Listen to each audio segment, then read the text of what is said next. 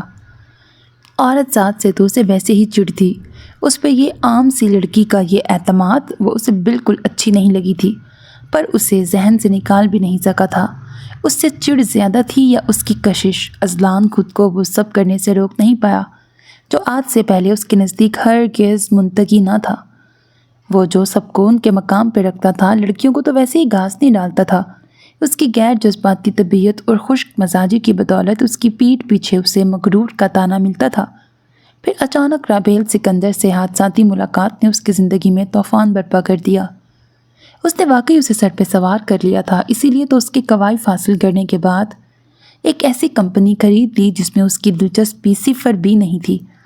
شجاع اسی کمپنی میں کام کرتا تھا اور رابیل تک پہنچنے کا اس سے اچھا اتفاقی ذریعہ اور کیا ہو سکتا تھا؟ ہارون اس کے فیصلے پہ حیران تھا اور جانتا تھا یہ سب ہرگز عقل مندانہ نہیں، کیونکہ اگر اس کا باس رابیل کو پسند کرتا ہے تو اس طریقے سے اس تک پہنچنا حماقت ہے۔ پر وہ اذلان کے سامنے اعتراض کرنے والا کون ہوتا تھا؟ دوسرا، اسے کیا معلوم محبت اور نفرت کے انداز الگ ہوتے ہیں؟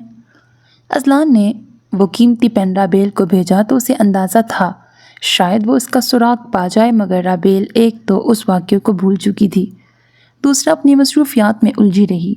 جب اذلان سے اس نے کوئی رابطہ نہیں کیا تو اس نے شجاع کو اکسایا۔ وہ شادی کے لیے لیو اپلائی کر رہا تھا، اذلان نے اسے ایسا الجھایا کہ وہ خوشی خوشی اس کی میز پہ دعوت نامہ رکھ آیا۔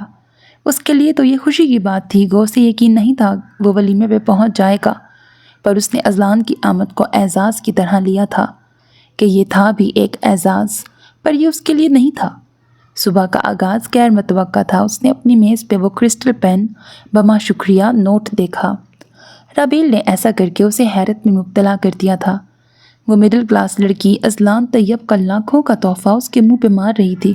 اس کے غصے میں اضافہ ہوا تھا۔ کچھ سوچتے ہوئے اس نے رابیل کا نمبر ملایا۔ جانتی ہیں کسی کا تحفہ واپس کرنا بھیجنے والے کے خلوص کی توہین ہوتی ہے؟ بنا تمہید شکوہ کیا گیا تھا۔ معذرت چاہتی ہوں، میرا مقصد آپ کی دل آزاری نہیں، مگر میں نے آپ کو اسی دن بتا دیا تھا میں اتنی قیمتی چیز ایکسیپٹ نہیں کر سکتی۔ تو کیا پیسوں کی اس کی نگاہ میں کوئی اہمیت نہیں؟ اذلان متاثر ہوا تھا۔ وہ اسے اگر اپنے پیسوں سے متاثر کرنا چاہ رہا تھا تو وہ نہیں ہوئی تھی۔ اسے شدید حیرت ہوئی۔ رابیل کو اندازہ نہیں تھا وہ اسے ڈائریکٹ کال کر دے گا۔ بریکٹ، پتہ نہیں اس شخص کے پاس میرا ذاتی نمبر کہاں سے آیا؟ وہ بس سوچ ہی سکی۔ میں تو سمجھا تھا آپ کے نزدیک چیزوں کی قیمت ان پہ لگا پرائس ٹیگ نہیں بلکہ بیچنے والے کا خلوص ہے۔ کل شام کے حوالے سے جتایا گیا تھا مسٹر شاہ وہ صرف اس صورت جب دو لوگوں کے درمیان کوئی رشتہ ہو، اور یہ بات آپ بھی اچھی طرح جانتے ہیں اور میں بھی کہ ہمارا ایسا کوئی تعلق نہیں۔ اسے اس آدمی کی یادداشت پہ حیرانی ہوئی تھی۔ اپنی عجیب فطرت کے باوجود وہ اسے مروب و متاثر کر رہا تھا۔ تعلق ملنے جلنے سے بنتے ہیں۔ ویسے سنا ہے آپ دوستی خوب نبھانا جانتی ہیں، اور بدقسمتی سے میری زندگی میں دوستوں کی شدید کمی ہے۔ کرسی کی بیک سے ٹیک لگاتے وہ ہلکے پھلکے انداز میں بولا۔ اور یہ بات بھی یقیناً آپ تک اسی ذریعے سے پہنچی ہوگی جہاں سے آپ نے میرا کانٹیکٹ نمبر حاصل کیا۔ اس بات کے بعد رابیل کے پاس شک کی گنجائش نہیں رہی تھی۔ یقیناً اذلان اس کا تعاقب کر رہا تھا۔ فون پہ معذرت قبول نہیں کرتا میں، وہ بھی اس صورت جب کال میری طرف سے کی گئی ہو۔ آپ نے میرا تحفہ ٹکرایا ہے، ایک کپ کافی تو ساتھ پی سکتی ہیں۔ اس کی بات کو نظر انداز کر کے اذلان نے عجیب فرمائش کی تھی۔ رابیل شدید کنفیوز ہو رہی تھی۔ کہاں تو نظر اٹھا کر نہیں دیکھ رہا تھا، کہاں یہ توجہ، وہ بھی اتنی چھوٹی سی بات پہ۔ اس کا دماغ کل رات سے سوچ سوچ کے پھٹا جا رہا تھا اور اب تو مزینہ بھی نہیں تھی جس کو ساری بات بتا کر اپنا بوجھ ہلکا کر لیتی یا مشورہ ہی لے لیتی.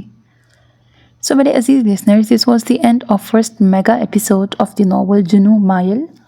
Hope that you like it. اپنا بہت خیال رکھیے گا نیک تمناؤں کے ساتھ. اللہ حافظ. And don't forget to subscribe to my channel because that's how you can encourage me. And that's the only kind of support and encouragement which I want from all of you. Allah Hafiz.